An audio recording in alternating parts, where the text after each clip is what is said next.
Namaste, Namaskaran.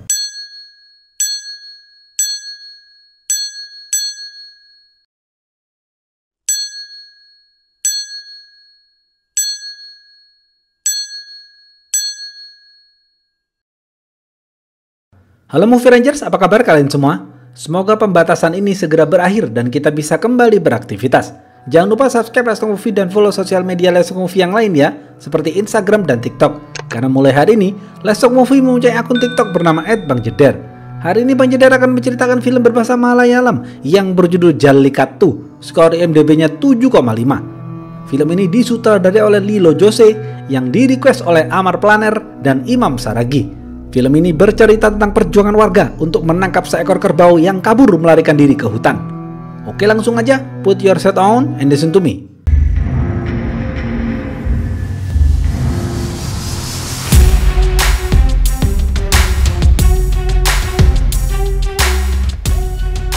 Halo. Pemeran-pemeran film ini antara lain, Farke adalah pedagang daging kerbau, Tony adalah anak buah Farke, Kutachan adalah mantan anak buah Farke, Sophie adalah adik Farke. Sehari-hari, Farke bekerja sebagai penjual daging kerbau. Farke mempunyai anak buah bernama Tony. Setiap subuh, Farke dan anak buahnya menyembelih seekor kerbau. Setelah itu, Farke memotong daging kerbau menjadi beberapa bagian. Warga desa sudah mengantri di lapak Farke untuk membeli daging. Farke adalah satu-satunya penjual daging di desa itu. Tidak heran jika warga rela menunggu lama untuk mendapatkan daging kerbau Farke. Farke juga menerima jasa delivery khusus pelanggan setianya. Tony diperintahkan Farke untuk mengantar daging-daging itu kepada pelanggan setia Farke. Setelah itu, Farke pulang ke rumah. Terlihat Sophie sang adik menawarinya ubi, tetapi Farke tidak mau. Tony yang dari dulu menyukai Sophie berharap ditawari ubi oleh Sophie, tetapi Sophie justru menunjukkan ketidaksukaannya dan menyuruh Tony pergi. Tony kemudian kembali pulang. Tony kemudian masuk ke dalam rumahnya. Rumah Tony berada tidak jauh dari rumah Farke. Malam hari, Tony mencari ikan dan memberikannya kepada Sophie. Tony melakukan itu untuk mengambil hati Sophie, namun belum berhasil. Achan adalah seorang warga desa yang sedang bahagia karena sebentar lagi ia akan menyelenggarakan pesta pertunangan putrinya. Ia sedang berdiskusi dengan tukang catering dan berencana akan memasak daging kerbau. Achan sudah memesan daging kerbau kepada Farke. Subuh hari, seperti biasa, Farke berangkat untuk menemui supplier hewan kerbau. Setelah itu, Farke dibantu dua orang bersiap menyembelih kerbau. Namun tiba-tiba,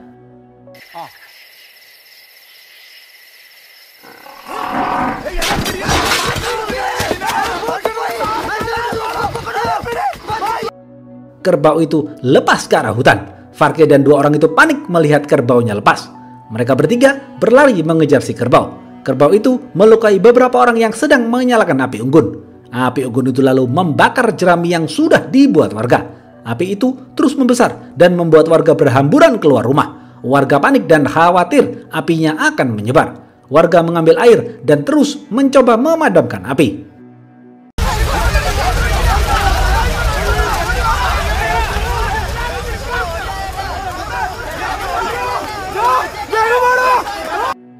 Di sisi lain, Farke memanggil temannya untuk membantunya mencari kerbau. Temannya menasihati Farke agar berhati-hati karena ayah Farke dahulu jatuh ke dalam sumur dan meninggal dunia saat mengejar kerbau. Farke dan temannya terus mencari kerbau itu.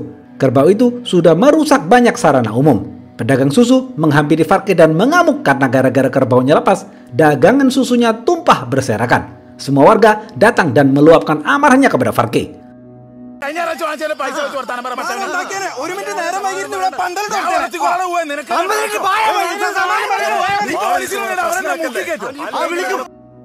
Tony datang dan mengatakan kepada warga desa, kerbaunya sudah merusak banyak lahan perkebunan. Semua warga langsung pergi ke perkebunan itu. Ternyata kerbau itu juga merusak tanaman obat milik seorang pastur. Pastur itu marah-marah karena kerbaunya Farke merusak tanaman obatnya. Pastur itu pergi ke rumah Pak Polisi untuk melaporkan hal ini. Namun Pak Polisi terlihat tidak serius menanggapi laporan ini. Farke dan warga desa melihat kerbau itu. Mereka langsung mengejar.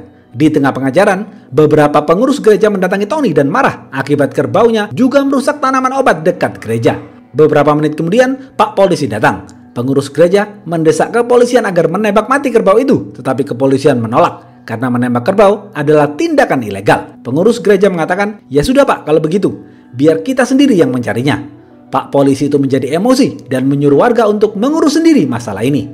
Para pemuda desa naik mobil dan berkeliling desa untuk memberitahu warga agar tidak keluar rumah dahulu. Semua warga dihimbau untuk berada di dalam rumah, tidak boleh mandi dan pup di tempat umum. Warga dihimbau untuk menutup toko mereka sementara dan tidak bekerja terlebih dahulu. Tony dan warga lain menyiapkan senjata bambu runcing untuk menangkap kerbau. Salah satu warga mengatakan, "Kawan-kawan, apakah kita harus memanggil Kutacan untuk memburu kerbau itu?" Sontak Tony marah kepada orang itu karena menyebut nama Kutacan. Tony mempunyai masa lalu yang buruk dengan Kutacan. Saat pemuda desa panik dan mengingatkan warga untuk berada di dalam rumah, para ibu-ibu arisan justru asik memasak bersama di luar rumah. Para ibu-ibu tidak menghiraukan pengumuman itu. Acan dan petugas catering mendengar pengumuman kerbau Farke lepas kebingungan karena tidak bisa mendapatkan daging kerbau. Hal itu bisa menggagalkan acara pertunangan anaknya. Saat Farke dan semua warga desa sedang serius mencari kerbau, seorang pemuda mengambil snack di warung dan menawari Farke. Hal itu membuat Farke semakin kesal saja. Di tengah jalan desa, terlihat ada abang-abang penjual gulali yang berjalan dengan santai. Farke dan warga menarik abang-abang itu untuk menyelamatkannya. Beberapa saat kemudian, si kerbau terlihat menyeruduk gerobak gulali itu. Kerbau itu juga merusak tiang bendera dan warung kopi milik warga.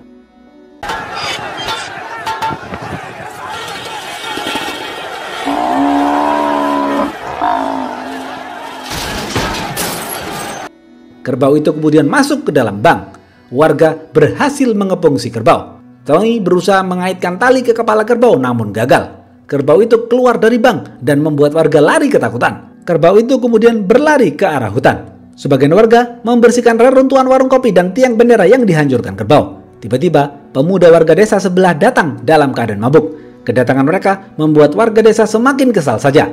Pak RT datang untuk membantu menyelesaikan masalah kerbau ini. Tetapi sebagian warga justru marah-marah kepada Pak RT dan mendesak Pak RT agar membubarkan lapak daging milik Farke. Pak RT tidak setuju karena Farke sudah berjasa besar telah menjual daging kerbau di desa ini. Saat Pak RT sedang berdiskusi dengan sebagian warga, pemuda desa sebelah justru melempar mercon ke arah Pak RT dan membuat keributan. Warga bingung harus bagaimana.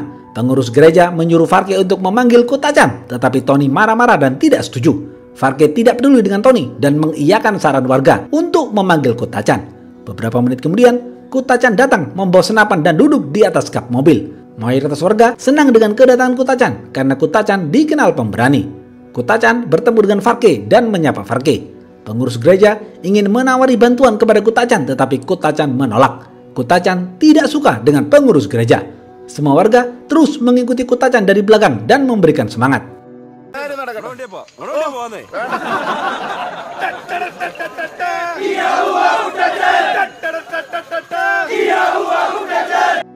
Kutacan pergi ke gubuk dan mencopot kawat ember dengan paksa. Kawat itu digunakan untuk membersihkan senapan Kutacan. Tiba-tiba, Tony datang dan bertengkar dengan Kutacan. Warga setempat hanya melihat pertengkaran itu. Farke datang dan melerai mereka berdua. Ternyata, Tony dan Kutacan masih menaruh dendam di masa lalu. Dahulu, Kutacan dan Tony adalah anak buah Farke. Tony sudah lama menyukai Sophie, adik Farke, tetapi Sophie tidak menyukai Tony. Sophie lebih menyukai Kutacan. Saat Farke mengajak Kutacan pergi untuk membeli kerbau di supplier, Kutacan selalu beralasan tidak bisa ikut. Karena saat Farke pergi, kesempatan itu ia gunakan untuk berdua-duaan dengan Sophie. Hal ini membuat Tony marah dan terbakar api cemburu. Tony ingin memisahkan Kutacan dan Sophie. Tony kemudian melakukan hal licik. Suatu malam, Tony nongkrong bersama Kutacan dan membuat Kutacan mabuk berat. Besok pagi, Tony mencuri kayu cendana dekat gereja dan meletakkannya di rumah Kutacan. Setelah itu, warga gereja marah karena kayu cendana mereka dicuri seseorang. Mereka tidak tahu siapa yang mencurinya. Tony lalu memberitahu warga gereja, Kutacanlah yang mencuri kayu cendana itu. Warga gereja langsung pergi ke rumah Kutacan. Warga gereja marah dan memukuli Kutacan.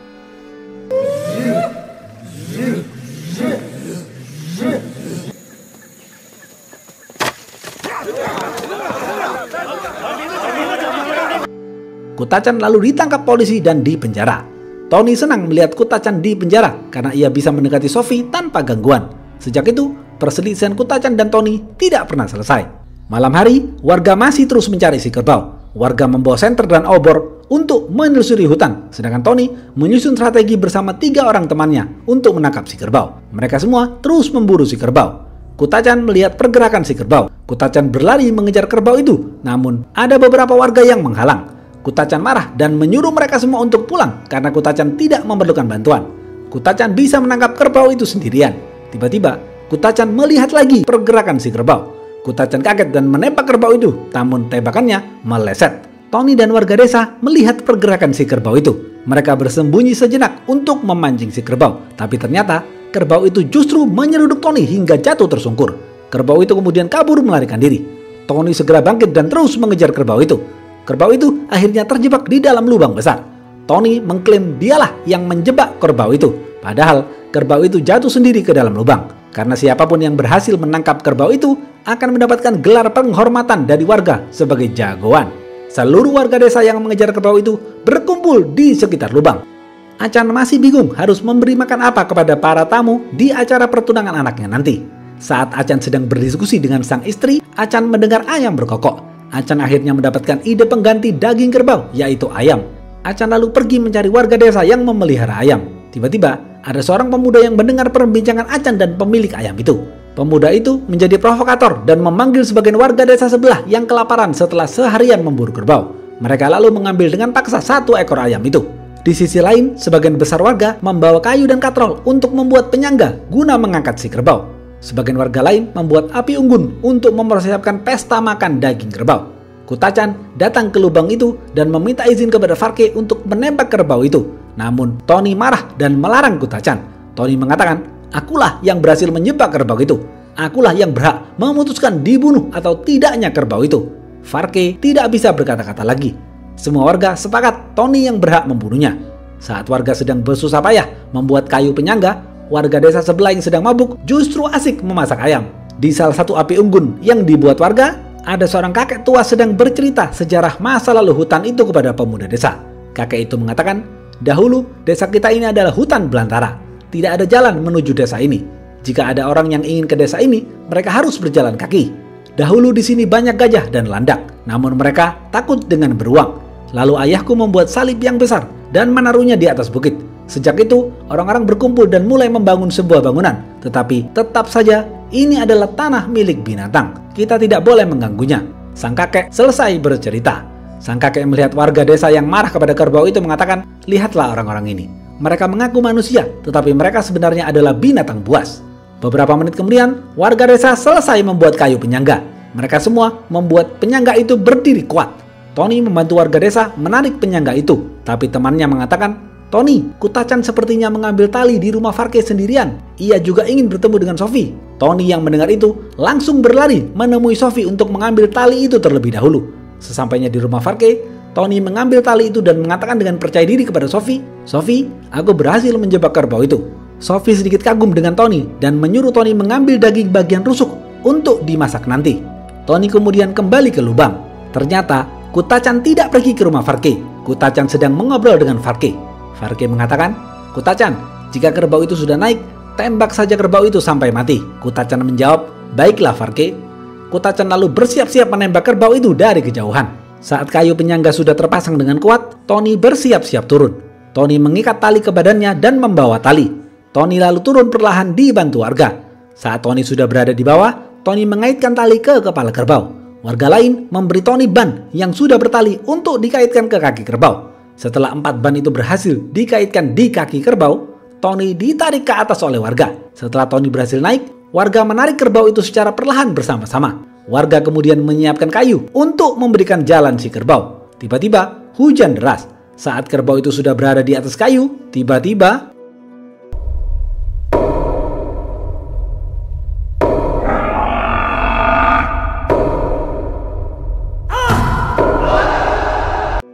kerbau itu lepas kendali dan kabur melarikan diri. Warga desa lari berhamburan. Satu orang warga desa jatuh ke dalam sumur hingga tewas. Hujan pun berhenti sejenak. Semua warga berkabung atas meninggalnya satu orang itu. Tony disalahkan warga atas kematian satu warga desa itu karena Tony menolak untuk menembak si kerbau. Di sisi lain, warga desa sebelah berdebat dan menyalahkan warga desa setempat karena tidak becus mengejar seekor kerbau. Warga desa setempat tersinggung dan terlibat bentrok dengan warga desa sebelah. Kepolisian datang melerai mereka. Warga setempat marah karena kepolisian tidak membantu mereka dan hanya cuek saja. Perdebatan pun tidak terhindarkan. Pak polisi akhirnya memukul salah satu warga dan membuat warga marah. Pak polisi kemudian menjadi amukan warga.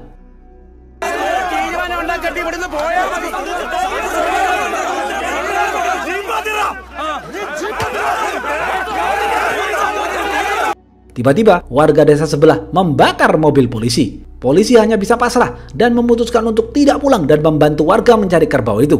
Polisi mengatakan ini adalah situasi genting. Kepolisian mendatangi salah satu rumah warga pedagang kayu dan meminta dengan paksa kayu-kayu itu untuk menyalakan obor guna mencari kerbau yang lepas ke hutan. Kepolisian dan warga berpencar ke tiga arah untuk mencari si kerbau. Seluruh warga sudah benar-benar mengamuk kepada si kerbau.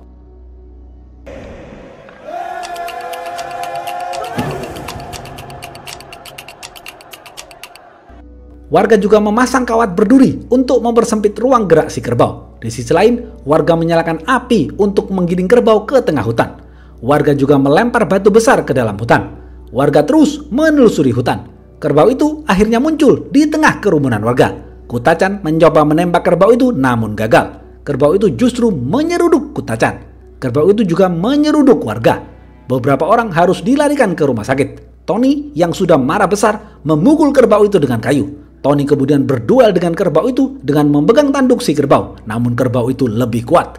Tony kemudian mundur sejenak. Tiba-tiba Kutacan mendorong Tony dan mengajaknya berduel. Kutacan mengatakan, "Kau kira aku datang ke sini untuk membunuh si kerbau? Tujuanku datang ke sini adalah untuk membunuhmu."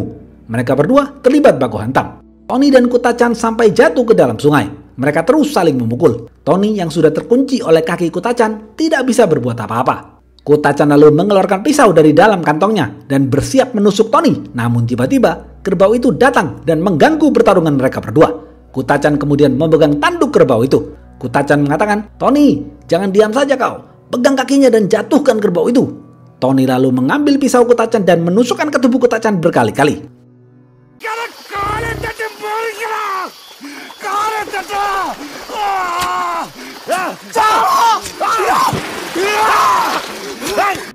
Tony dan kerbau itu kabur melarikan diri. Warga desa datang dan menemukan Kutacan yang terluka parah. Mereka membopong tubuh Kutacan lalu membawanya ke rumah sakit. Farke mengatakan, "Kutacan, ini bukan luka karena kerbau. Katakan Kutacan, siapa yang melukaimu?" Kutacan menjawab, "Kerbau itu yang melukaiku." Kutacan tidak mau memberitahu Tony lah yang menusuknya. Di sisi lain, warga desa yang sudah melihat si kerbau langsung memegang tali dengan kencang untuk menjebak si kerbau, namun gagal. Kerbau itu lebih kuat. Warga desa semakin dibuat marah oleh si kerbau. Warga desa terus mengejar si kerbau. Warga desa melempar obor dan bambu runcing ke arah kerbau.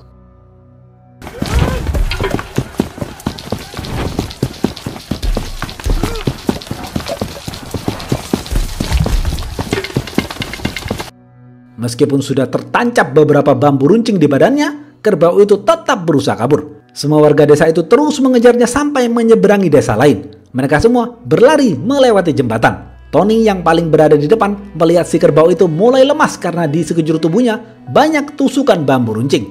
Kerbau itu akhirnya terjebak di dalam lumpur. Tony melihat itu dengan penuh amarah, mengambil bambu runcing yang ada di tubuh kerbau dan menusukkannya berkali-kali ke tubuh kerbau. Tony melakukan itu dengan membabi buta.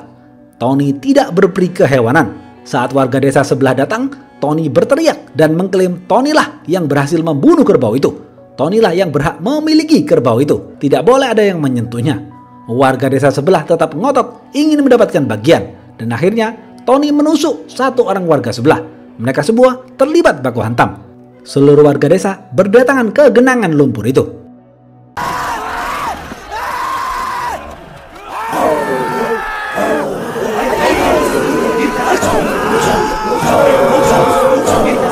Mereka semua menumpuk seperti gunung manusia. Karena beban yang semakin berat, Tony dan kerbau itu tenggelam ke dalam lumpur hingga tewas. Habis. Apa pesan dari film ini? Manusia mempunyai akal untuk berpikir, tetapi terkadang kita lupa akan hal itu. Kita tidak sadar sudah melakukan kekerasan terhadap hewan, padahal kita sebagai manusia seharusnya berkasih sayang terhadap hewan, karena hewan juga membutuhkan kasih sayang. Oleh karena itu, mari kita perlakukan hewan dengan lemah lembut dan kasih sayang. Teruslah menebar kebaikan dan kasih sayang terhadap sesama, baik itu manusia ataupun hewan. Oke, segitu aja video kali ini. Jangan lupa like, comment, and subscribe ya. Stay watching and see you!